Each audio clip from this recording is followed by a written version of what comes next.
नमस्कार। तो क्या आप जल्द ही अपना वोटर आईडी कार्ड बनवाने की सोच रहे हैं?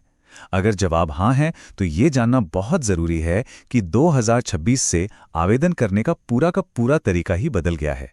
ये अब पहले से कहीं ज़्यादा डिजिटल, सिक्योर और हाँ, थोड़ा ज़्यादा डिटेल्ड हो गया है। आज हम इसी नई प्रक्रिया को स्टेप बाय स्टेप समझेंगे। चलिए, शुरू करते हैं। अच्छा, इस पूरे बदलाव को समझने का सबसे आसान तरीका यह है कि आप सोचिए, अब वोटर आईडी के लिए अप्लाई करना एक डिजिटल बैंक अकाउंट खोलने जैसा है ना? जैसे बैंक खाता खोलने में आपकी पहचान, आपके दस्तावेजों की पूरी जांच पड़ताल होती है। ठीक वैसे ही अब यहां भी प्रक्रिया को ज्यादा सुरक्षित, ज्यादा डिटेल्ड और वेरिफिकेशन पर फोकस करके बनाया गया है। तो आज के इस सफर में हम क्या क्या देखने वाले हैं? सबसे पहले हम बात करेंगे सबसे बड़े बदलाव की, यानी ये नई SIR प्रक्रिया क्या है।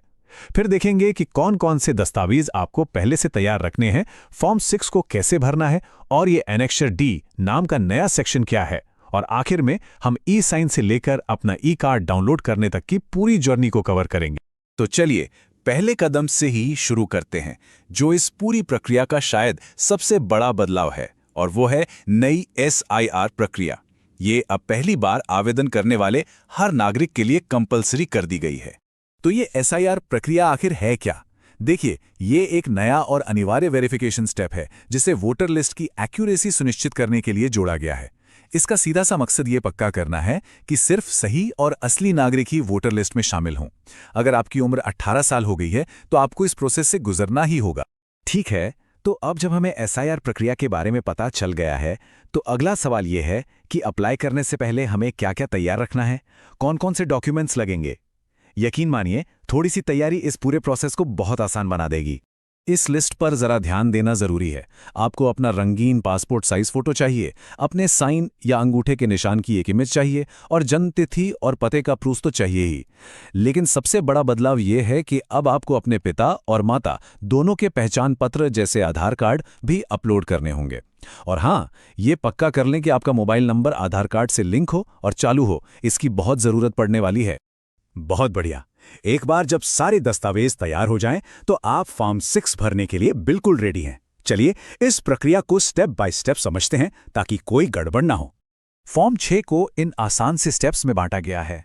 आप अपने राज्य और जिले को चुनने से शुरू करते हैं, फिर अपनी पर्सनल जानकारी भरते हैं, डॉक्यूमेंट्स अपलोड करते हैं, फिर वो नया वाला एनेक्सर D पूरा करते हैं और आखिर में ई-साइन के साथ सबमिट कर देते हैं। लेकिन रुकिए, फॉर्म भरते हुए एक बहुत बहुत जरूरी सवाल है। क्या फॉर्म में भरी गई हर एक जानकारी, नाम की स्पेलिंग से लेकर जन्म तिथि और पते तक, पूरी तरह से आपके आधार कार्ड से मैच करती है? और ये इसलिए इतना जरूरी है क्योंकि अगर जानकारी में जरा सा भी फर्क हुआ तो लास्ट स्टेप यानी ई-साइन के दौरान आपका एप्लीकेशन अटक सकता है या फिर सीधे सीधे रिजेक्ट भी हो सकता है। तो सब कुछ डबल चेक करना बहुत जरूरी है। चलिए अब फॉर्म के सबसे नए और सबसे अहम हिस्से पर आते हैं, एनेक्सर D। ये हिस्सा पूरी तरह से फैमिली वेरिफिकेशन पर फोकस करता है। तो इस नए सेक्शन में कुछ चीजें करनी होती हैं। सबसे पहले आपको अपने जन्म स्थान की घोषणा करनी है, फिर अपना पहचान पत्र जैसे आधार कार्ड दोबारा अपलोड करना है। इसके बाद ये घोषित करना होता है कि आपके माता पिता भारतीय नागरिक हैं, और फिर दोनों के पहचान पत्र अपलोड करने होते हैं, और आखिर में अपने साइन की इमेज फिर से अपलोड करनी होती है। सारी जानकारी भरने और डॉक्यूमेंट्स अपलोड करने के बाद हम पहुंचते हैं इस एप्लीकेशन प्रोसेस के क्लाइमैक्स पर, यानी फाइनल सबमिशन पर, जहां आपकी सारी जानकारी को डिजिटल तरीके से वेरीफाई किया जाएगा। ई-साइन ये एक तरह से आपका डिजिटल सिग्नेचर है। सबमिट करने के लिए आपके आधार से जुड़े मोबाइल नंबर पर एक OTP आएगा। उस OTP को डालते ही आपका एप्लीकेशन वेरीफाई हो जाता है।